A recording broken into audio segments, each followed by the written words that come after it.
好来，乡亲啊，这个沙区啦，即摆开到长水，南投信义乡的草坪头山樱花已经开5、6成咯。啊，这个太鲁阁国家公园的沿路山樱花嘛开甲真水。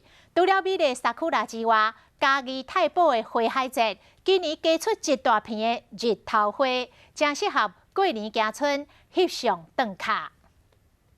这款景色，互人看了心情真轻松。这是台湾首樱花圣地之一，南投信义乡的草坪头，目前已经开头了5、6成。有不少游客趁平常时啊上山，要好好欣赏美景。开得很漂亮，很美。 往东面行，同款是信义乡的蒙古，为空中的镜头来看，会使看到这山樱花正在开花。赛车上山袂输是行入樱花隧道，估计过年就完全开花。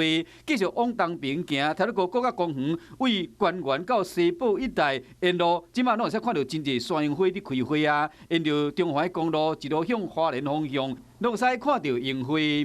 国家公园从隔火到关园路段。 在台八线路边片植的3莲花，除了有真水的樱花，嘛会使到嘉义欣赏花海。太保市花海节已经是第5冬啊！今年除了有油菜花布施局以外，更加有日头花花海。